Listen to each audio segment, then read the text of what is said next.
Alright, ladies and gentlemen, I'm here on the show, and I'm here to talk about some NBA, latest NBA news. We basically do my regular news videos like NBA. I would do an MLB, but there's not really anything on Instagram, but I'll check Twitter. But yeah, I'll do my NBA news here, then I'll do NFL, talk about some NASCAR, and then wrestling. So I'll get my regular news videos out of the way so I can just kind of relax today and then do the Raw review tonight, because there's really nothing else besides Monday Night Raw for my normal sports recaps. So yeah, but let's get the yapping out of the way. My free promotions. So yeah, let's get into the video. So Haywood Highsmith, he decided to stay in Miami, and apparently Damian Lillard, he reportedly reached out to Haywood Highsmith in an attempt to basically recruit him over there to Milwaukee per FLA Sports Buzz. Dude, that's wild. He attempted to recruit a good perimeter defender and a solid three-point shooter, but they ended up not getting him. But I don't know why he wants to be in Miami so bad. But dang. Dame really has no motion now. I guess players don't want to go to Miami, or excuse me, I beg you pardon. No players want to go to Milwaukee over there with Damian Lillard. So Dan Hurley, he apparently declined a 6-year, $70 million contract offer from the Lakers, and instead signed a 6-year, $50 million extension with UConn men's basketball per Adam Zagoria. So apparently he declined this 6-year, $70 million offer, and it was still the same amount of years. It's just $20 million less in money. Dude, man, Lakers are damn bad. They offered more money, and he declined.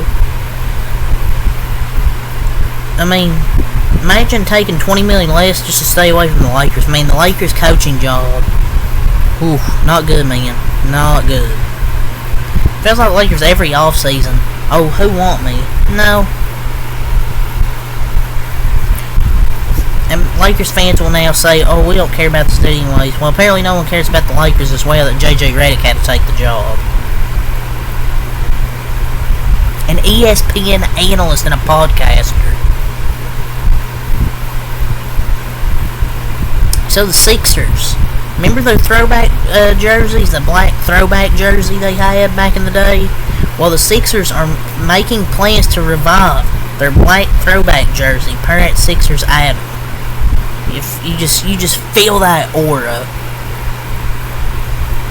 with those black jerseys. I mean, I wouldn't get too hyped, because some context here.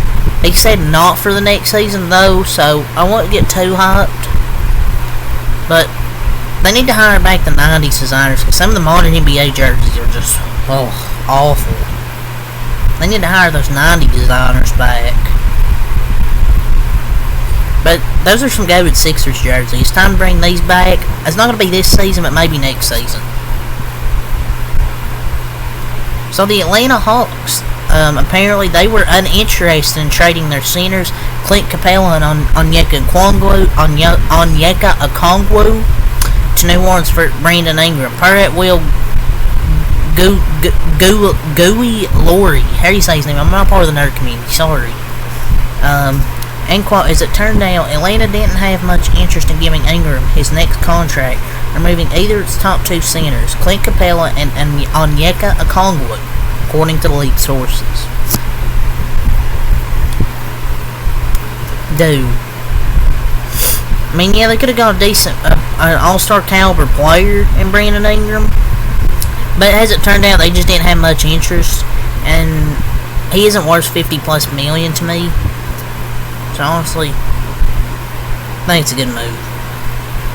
I mean, but it's kind of crazy though. Like Clint Capella and Onyeka Okongwu, they just don't know if they're that good.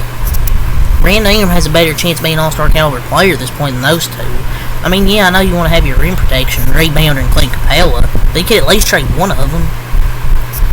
So Steph Curry says he wants to be a Warrior for life, but things change quickly in the NBA. Oz emoji. And I mean, I can clearly say I want to be a Warrior for life. It's always been my goal. And I'm saying that sitting in this chair right now. But like you said, life, and especially life in the NBA, it's a wild environment and things change quickly. Hopefully the only way he leaves here and go and stays if he retires. He's gonna retire.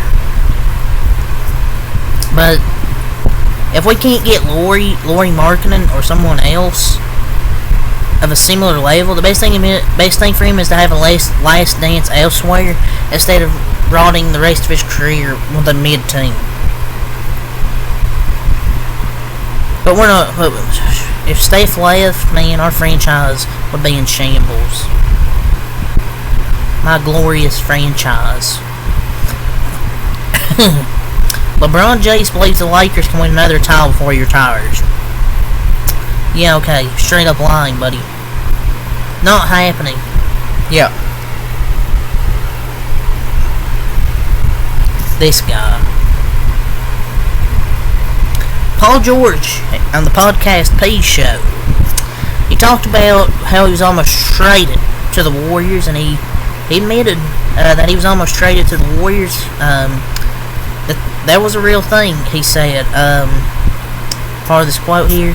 That was a real thing that's supposed to be done. That deal was close to being done from what I was being told on the situation.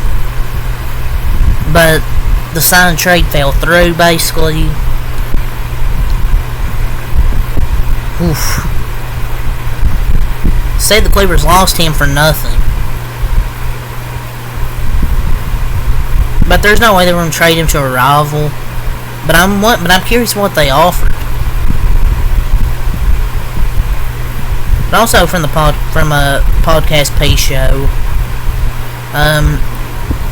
then Paul George talked about like his contract negotiations with the Clippers.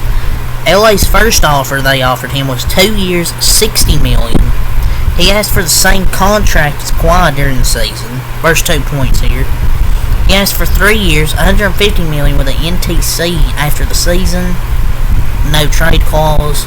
And the final ask, 4 years, $220 million. Kawhi is a 2-time NBA champion, folks. And a Finals MVP. Is it 2 Finals MVPs? He deserves to be paid more. Dude, that would have been terrible. Giving a 34-year-old Paul George making $60 million and no trade clause would have ended up exactly how Beal ended up for the Wizards. I mean, 2 years, $60 million is criminal. Then it raised up to 4 years, $220 million. Like, Paul George, you're not that guy, buddy. You're not that guy. You're not that guy. Not that guy.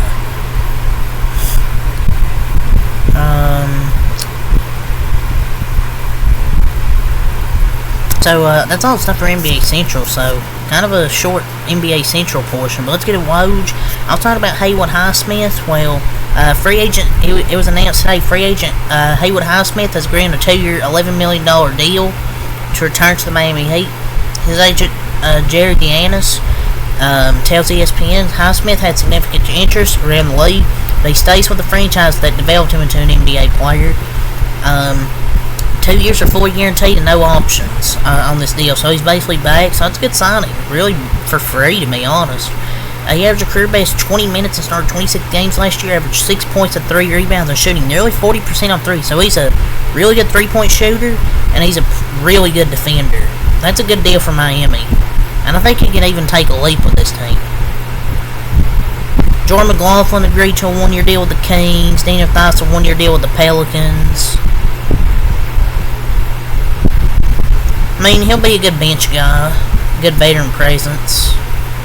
I mean, that's all the NBA news that I want to talk about here. So, that's all I got. Until next time, Alkaline. Peace.